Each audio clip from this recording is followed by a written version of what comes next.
relações de pais com filhos adultos. Isso é um assunto que tem movimentado muito a minha mente, porque eu tenho visto você, telespectadora, que manda as mensagens aqui, que conta algumas das suas experiências, algumas das situações que você vive. É fato que, volta e meia, pais com filhos adultos acabam entrando em conflito, né? E mesmo aqueles filhos que já saíram de casa, casaram, formaram suas próprias famílias, têm esse problema também. Muitos já sabem se virar sozinhos, mas para os pais é aquela coisa, né? Sempre meu bebê. Mas e aí, como é que a gente vai entender para refazer essa relação de forma saudável? Hoje a gente convidou o Fred Matos, que é um psicólogo maravilhoso, que ele tem a facilidade de nos ensinar e fazer com que a gente consiga enxergar a relação de forma nova e saudável. Ele é terapeuta de casal, autor dos livros Relacionamento para Leigos, Como se Libertar do Ex, e está aqui hoje. Muito obrigada, Fred, para a gente analisar essa questão das relações, né? Sim. E tentar nos ajudar para que todos possamos ter uma vida saudável com nossos filhos, que é o que a gente quer, né? Sim. Eles crescem, mas a gente quer que tenham um clima de harmonia, claro. Sim. E é muito difícil. Eu reconheço que é muito difícil para os pais fazerem essas grandes transições da vida. E é importante falar uma coisa, quando a gente fala de filho adulto, já de cara é difícil fazer essa definição. O que torna alguém adulto? Né? A gente imagina sempre que fazer 18 anos, será que seria um marco? Ou 21 anos seria um marco? Ou sair de casa seria um marco? Ou ter o próprio dinheiro seria um marco da vida adulta? A gente não tem como saber exatamente o que é ser adulto, um adulto plenamente desenvolvido. Então, essa primeira dificuldade já acontece para os pais de definirem, bom, meu filho é adulto ou não é? E em sendo adulto, muda o quê?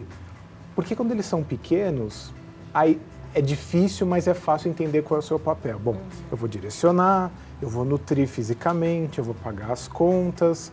Quando ele é adolescente, já começa essa mudança de percepção, ele já começa a ter vontade própria, ser rebelde em algumas coisas, ter o posicionamento dele às vezes diferente do seu.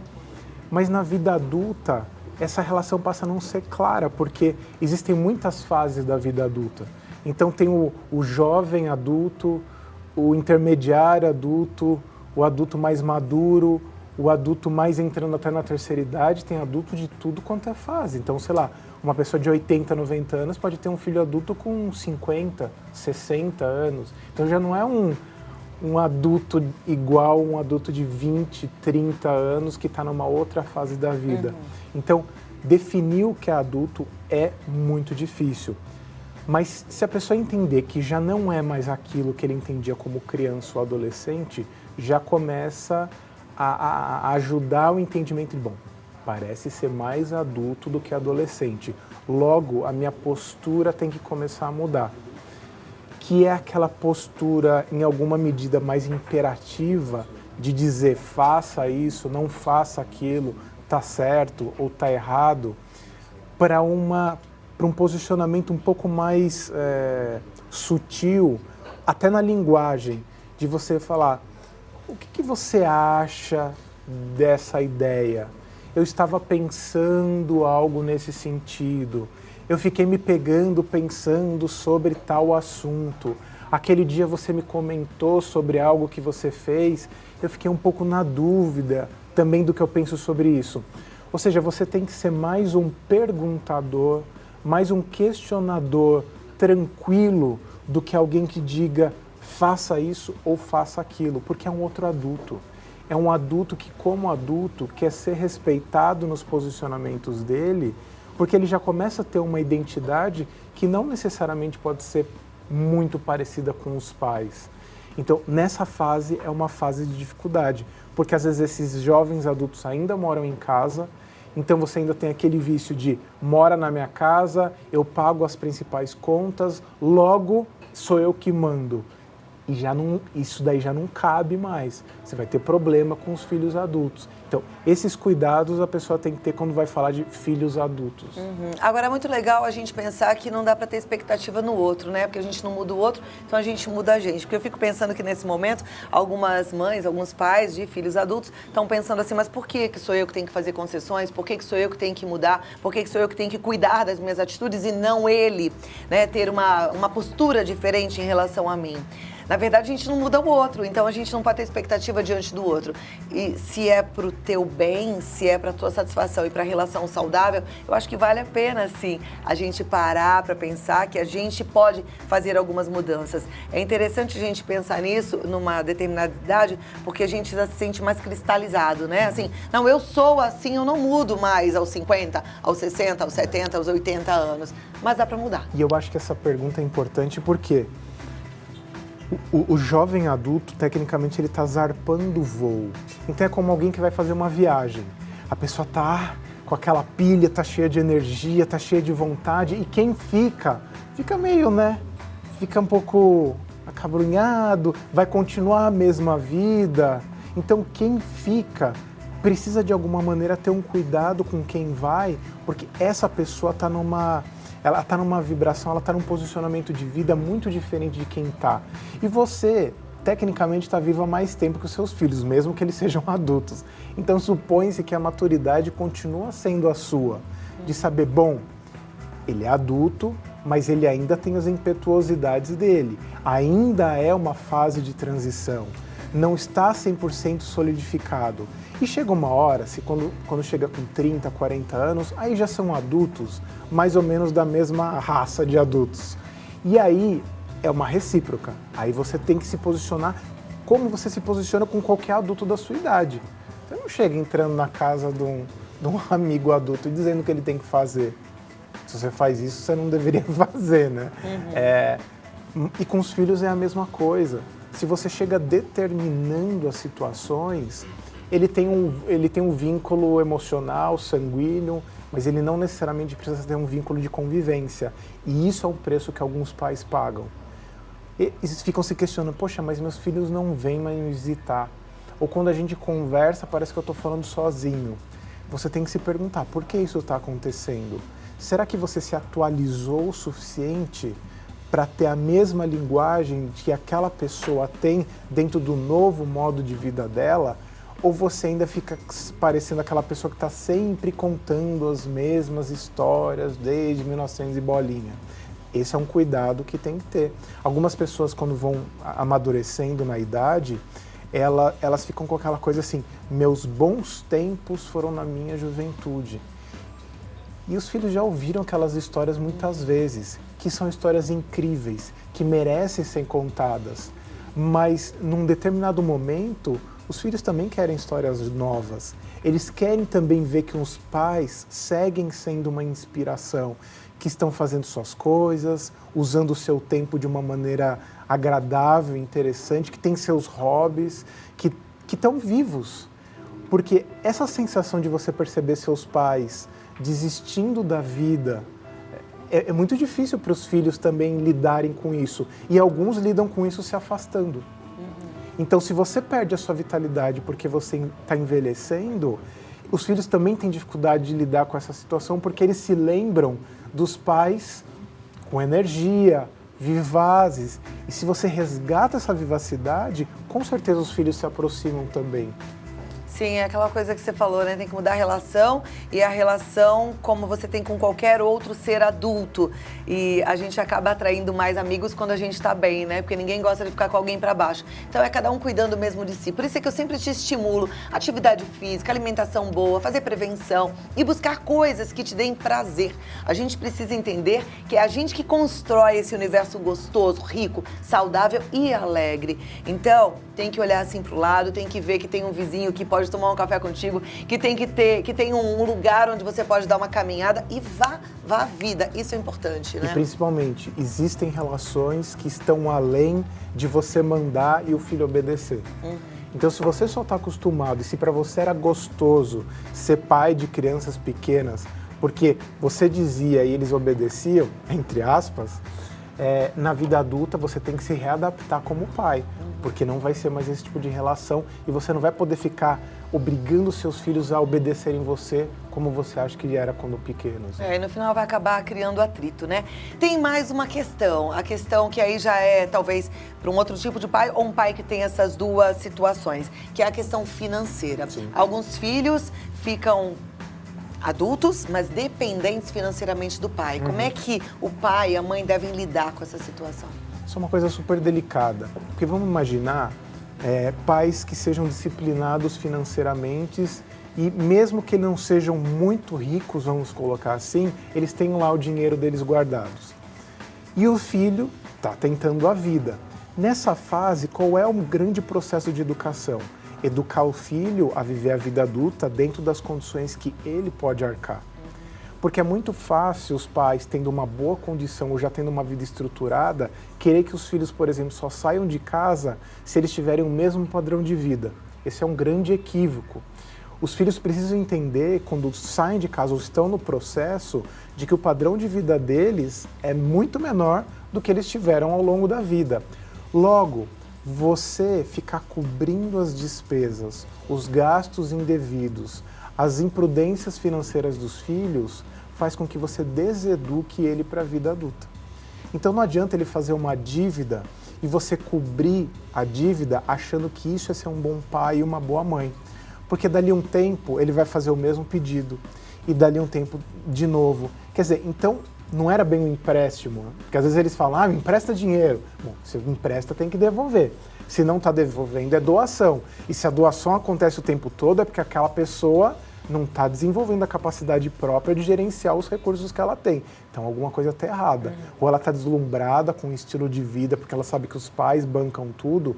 Então nessa hora o amor ele precisa ser um amor um pouquinho mais exigente, que é o de dizer assim, olha, filho, eu acho que a gente precisa conversar, porque dar dinheiro não é a única maneira de ajudar. Se tem alguém do seu lado, seja amigo, seja parceiro amoroso, seja filho, fazendo dívida que não poderia, dar dinheiro não é a melhor solução. Muito bem. Agora conversar, tem que lidar com seus próprios limites, né? Para conseguir colocar esse limite de forma que também não fique doído para você, porque é difícil dizer não para um filho, né? Principalmente quando a gente disse sim a maior parte do tempo. Porque a gente tem uma mania de achar que ajudar alguém é dar o que ele pede. E ajudar alguém é dar o que ele precisa.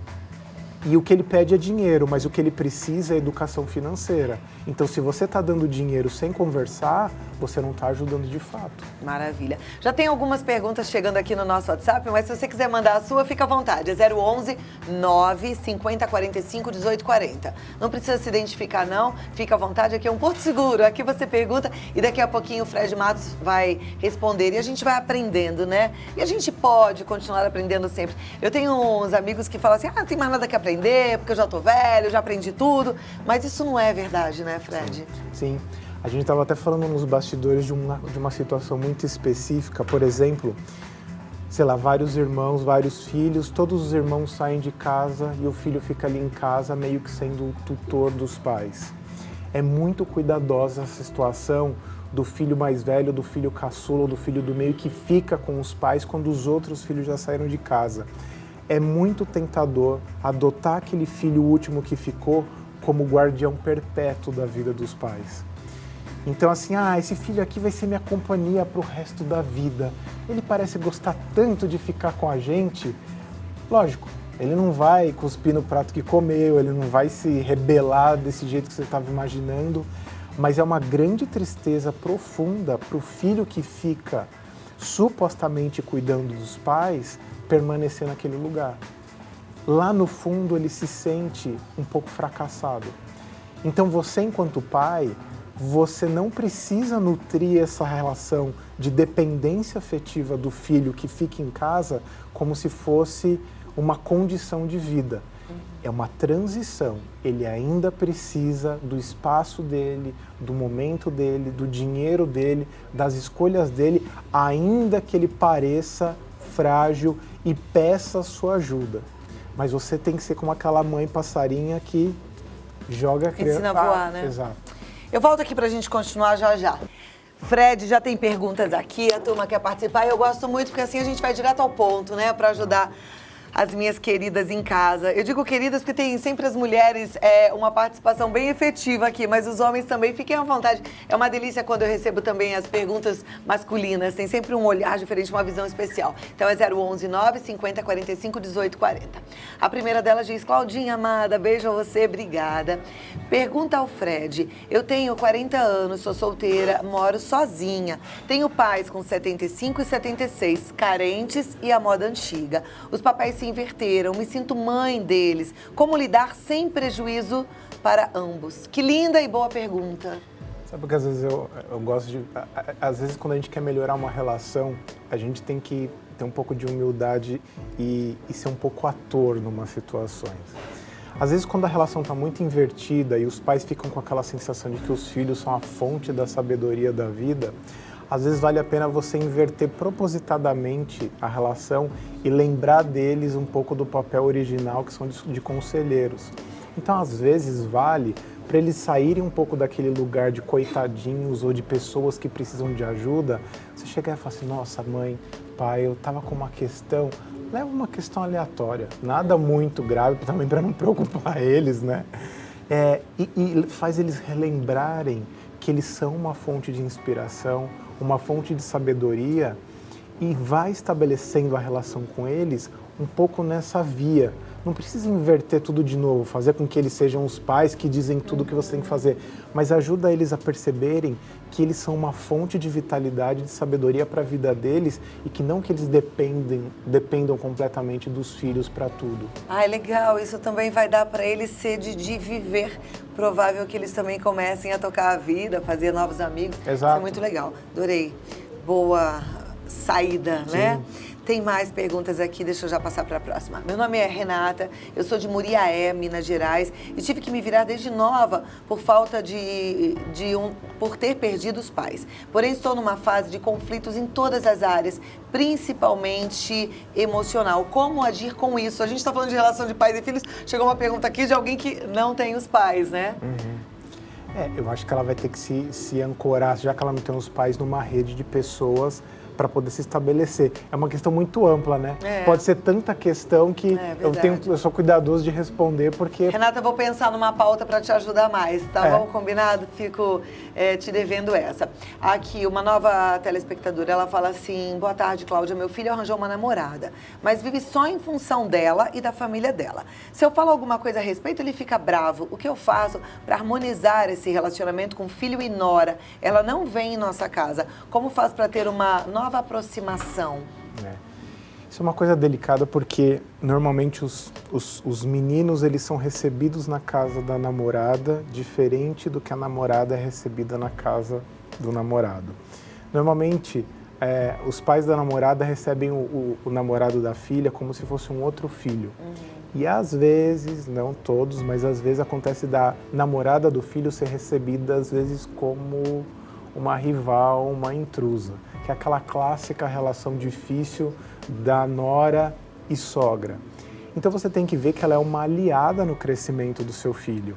Se ele está vivendo muito ali naquele lugar, talvez é porque ele veja aquele lugar como algo mais acolhedor do que no seu espaço. Então você precisa ver essa namorada dele como uma aliada desse processo, porque se você ficar batendo em cima do ponto de que ele está sempre lá, ele vai ficar mais lá, porque aqui ele vai achar que tem pressão, invasão de espaço. Então se você abrir o espaço e deixar a garota bem à vontade, como uma parceira nesse processo de adultização do filho, provavelmente ele vai gostar de voltar mais vezes para sua casa. Perfeito. Vamos tentar isso, né? Agora aqui, olha, boa tarde, amo o seu programa e você, muito obrigada pelo carinho. Ela diz assim: eu sou da Paraíba, tenho 50 anos, mas uma aparência bem jovem. Claro, as mulheres nessa fase são lindas, aproveita essa fase. Ela diz: criei 3 filhas sozinhas e sempre cuidei, mesmo depois de casadas, e os netos também. Hoje me vejo abandonada por minhas filhas. Parece que só valho pelo que faço. Tô presa a um neto porque a mãe dele viajou e isso agora me sufoca. Eu quero ter vida, liberdade e privacidade e agora não posso. O que fazer? Tô angustiada. essa introdução do papel de vó é muito delicado, porque fica confortável para muitos pais saberem que tem uma avó faz tudo, e a avó, gostando do neto, lógico, ela não vai se recusar a cuidar da criança, mas aí é um processo de educação dos próprios filhos. Olha, vocês tiveram seus filhos, a escolha foi de vocês, então vocês vão ter que lidar com os seus filhos dentro da logística de vocês. Eu adoro meus netos, mas eu também posso dizer não quando eu não tenho condições de cuidar. Isso não quer dizer que eu não gosto dos netos, isso só quer dizer que essa relação precisa ser opcional. Vocês têm que me perguntar se eu posso ficar com eles, se eu tenho condições naquele momento de fazer isso, e não toma aí o neto e se aproveitar do fato de que eu amo os netos para me fazer de babá não solicitada. Então, é um novo processo de educação. Então, perceba que é sempre uma educação, deixando os filhos não se tornarem adultos folgados, vamos colocar assim. E é interessante que ela fala que tem uma sensação de que ela está sendo abandonada pelas filhas. Aí eu tô pensando assim, né? Talvez você esteja dando além do próprio limite, além do que você poderia, porque ao mesmo tempo você está se sentindo presa, não tem a liberdade de fazer as suas coisas, porque você está cuidando desse neto, né? Então é aquela assim, quando a gente dá aquilo que a gente não pode, a gente parece que fica com crédito e o outro está em débito com a gente. Sim. Aí você está se sentindo abandonada. É legal rever também um pouquinho desses teus limites e colocar em prática o que o Fred está falando. Equilibrar a relação para que os filhos fiquem com a sensação de que eles estão com outro adulto e não com alguém que eles têm uma dívida moral. Pois é, porque não é para ter, né? Sim. As relações saudáveis, elas não têm isso. Então, por isso que é sempre bom a gente usar a palavrinha não, estabelecer limites com amor. Isso eu acho importantíssimo. Aí ela fala assim, outra, eu não sei se é a mesma. E quando o filho tem as roupas em casa e faz as refeições em casa e dorme com a namorada todos os dias e fins de semana, como é que fica esse relacionamento? Eu cobro que ele tenha responsabilidade em casa, como cuidar do cachorro e arrumar o quarto. As roupas sujas não brotam limpas do além, né? Existe um processo, tá? Algumas mães precisam lembrar disso. Lembra o que você faz para a roupa suja virar limpa? Você vai, lava, seca e aparece na gaveta. Mas o que aconteceria se ele fosse lá na gaveta para pegar a roupa preferida dele e ela continuasse suja do mesmo jeito que ele deixou? Ele ia pensar, olha, se alguém não lavar, essa roupa não fica limpa. Ele vai ter que lavar. Ou seja, você quer ensinar responsabilidade para os filhos, então deixa eles responsáveis pelos passos deles. Não lava mais a roupa deles, até eles entenderem que roupa limpa tem alguém que lavou. E pode ser eles. Perfeito. Aqui, olha, a Fátima diz assim, do Rio de Janeiro. O pai é permissivo e não permite que o filho cresça, mesmo ele querendo voar. Por mais que a mãe perceba que ele já decolou, como agir com esse pai? Pois é. Às vezes, assim, de uma maneira experimental, eu sugeriria dela fazer um teste para ver como a coisa opera. Eu me recolheria no lugar dela completamente. Bom, já que esse pai, ele não quer dar conta de tudo, ele não quer fazer tudo, então deixa ele fazer tudo mesmo por esse filho. Para ele se sobrecarregar e perceber que esse é um lugar desconfortável.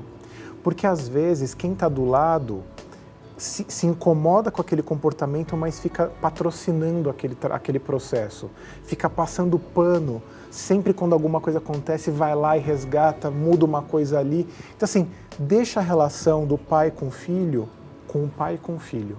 Não entra ali, deixa os dois se virarem. Recua um pouco para eles dois perceberem como aquela relação está sendo problemática. E quando eles perceberem, daí você entra de novo e fala, olha, eu tenho algumas sugestões do que não está funcionando por aí.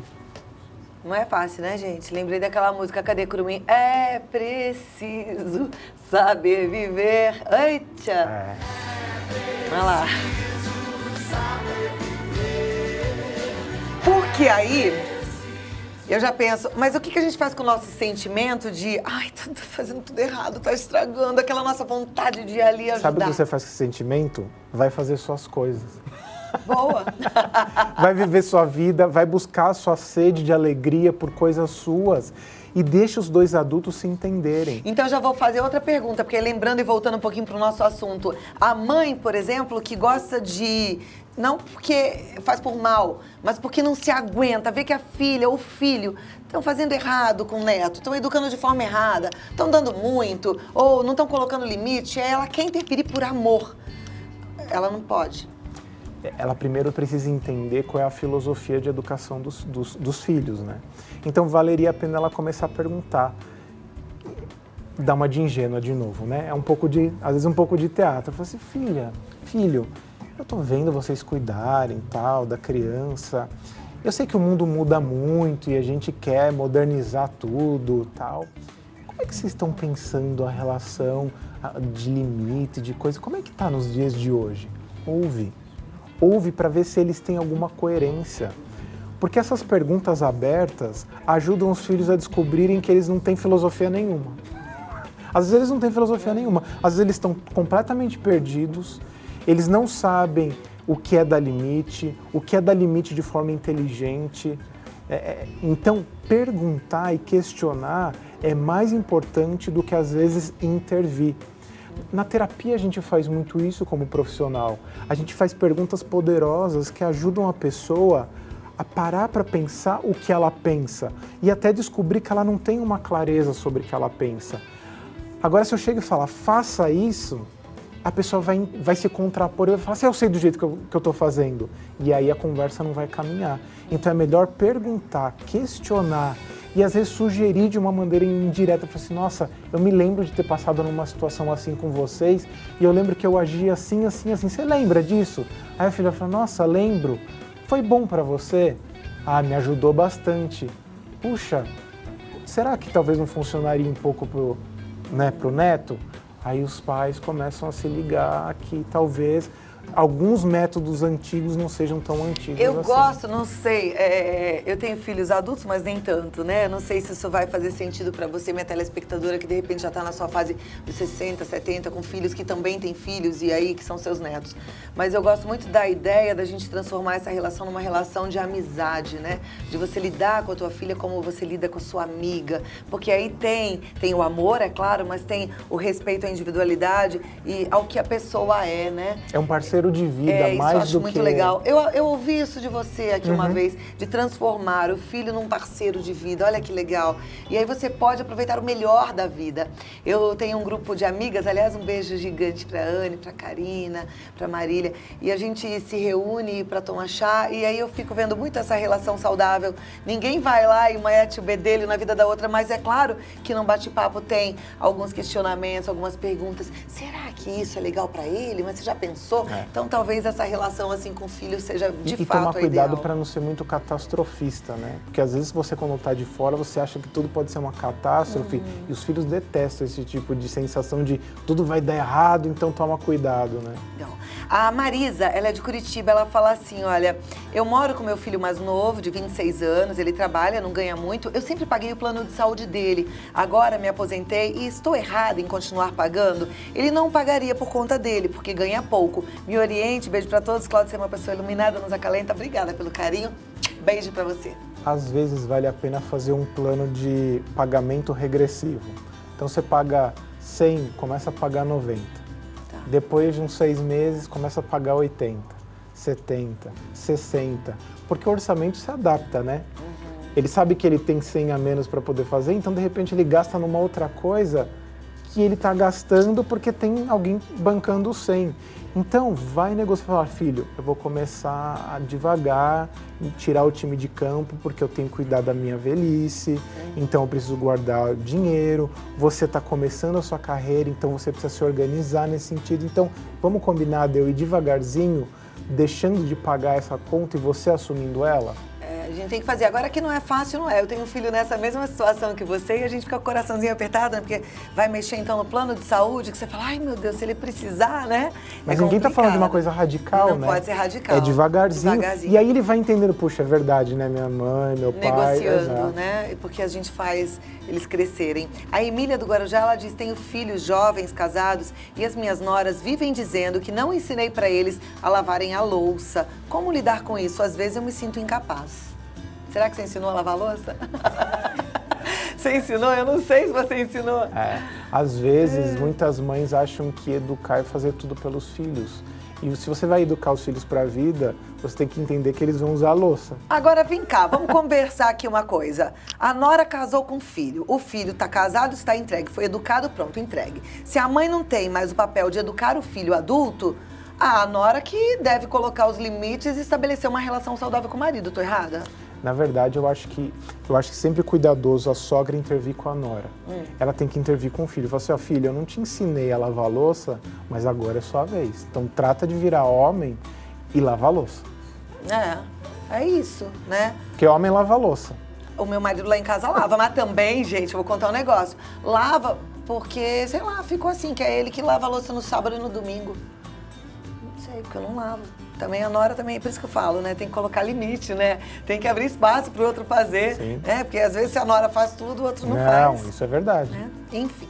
Vamos continuar aqui. A nossa telespectadora não quer se identificar, mas ela diz, eu tenho uma única filha que casou há 4 anos e foi morar em outro estado. Ela não fala mais comigo como antes. Eu não sei nada sobre ela, nem sobre o casamento dela. Eu tô muito triste, não sei mais o que fazer. Muito obrigada. É o que eu chamo de abordagem indireta. Você vai extraindo informações sem ser direto. E aí, o que está acontecendo na sua vida? Começa com um assunto indireto. Começa a contar de alguma coisa que está acontecendo com você. É uma troca. As pessoas, sem perceber, por reciprocidade, quando você conta alguma coisa sua, elas se sentem à vontade de contar alguma coisa delas. E aí, devagarzinho, você vai entrando na vida. Não dá para saber o que está acontecendo do lado de lá. Eu nem vou dizer que é isso. Mas às vezes pode estar tendo uma relação problemática do lado de lá e ela não quer abrir o jogo, não quer que você intervenha. Então, 1000 coisas podem estar acontecendo ali. Quanto mais aberta, serena, disponível você for, maior a probabilidade do filho se aproximar sem achar que existe invasão. Ok, vamos lá. A nossa telespectadora fala, não quero me identificar, tenho 27 anos, estou divorciada, desempregada e voltei para casa dos meus pais. Estou me sentindo dessa forma no fundo do poço, um pouco fracassada. A minha mãe acha que sou uma criança ainda. Eu sou ansiosa e não vejo a hora de ter o meu canto, de conquistar as minhas coisas. O que devo fazer? Tem uma conversa honesta, falando, mãe, eu estou numa situação frágil, é uma situação delicada financeiramente, socialmente, mas é uma transição. Não é para sempre, não vai ser assim para todo o resto da vida. Eu estou precisando da sua ajuda, eu fico feliz que você esteja me ajudando, mas a gente precisa estabelecer alguns limites. Lembra que eu saí de casa, eu já sei como me virar em um monte de coisas, eu sei que a gente está matando saudade de muitas coisas que a gente viveu na vida, mas eu já tenho 27 anos. E para isso, eu me sinto confortável de fazer sozinha. Eu preciso e gosto da sua ajuda financeira. Isso vai mudar, mas em relação a isso, eu preferia decidir por conta, apesar de estar na sua casa. Então, se para você não está confortável isso, talvez eu precise acelerar o processo de sair de casa, mas eu não gostaria de fazer isso afobadamente. A gente consegue estabelecer alguns limites, apesar de eu estar morando na sua casa? Perfeito. Nosso tempo acabou, mas eu queria te dar um minutinho para uma consideração final, pensando então nessa mãe angustiada. A gente tem recebido muitas mensagens nesse sentido, por conta das relações com os filhos terem ficado distantes, mais frias, e elas têm se sentido muitas vezes pouco presentes de fato na vida dos filhos. Eu digo assim, crie uma vida que você possa compartilhar. As pessoas querem ouvir, elas querem estar em contato com pessoas que olham para o futuro. E é muito comum pessoas mais velhas pararem de olhar para o futuro porque elas começam a ver que o futuro não é muito distante. Mas quando você tem um olhar para o futuro no sentido de continuar cultivando uma vida boa, com suas amizades, com seus hobbies, com as suas alegrias, os filhos, quando chegam perto, eles sentem isso e, sentindo isso, eles ficam mais disponíveis. Essa é a verdade, eles querem conviver com uma mãe, com um pai que tem um pouco mais de brilho no olho. Resumindo, seja feliz, busque essa felicidade, não espere algo acontecer. O filho não precisa voltar para casa para você viver, você já viveu, já fez tanta coisa, já tá tão bom, tão lindo. Viva! Você tá viva, é para ser feliz, tá bom? Muito obrigada, Fred. Eu que agradeço. Sobreavida.com.br é o site do Fred, www.sobreavida.com.br. No Instagram você pode seguir, é Fred Matos com 2 T's. Até a próxima. Beijo nas meninas, Obrigado. Viu?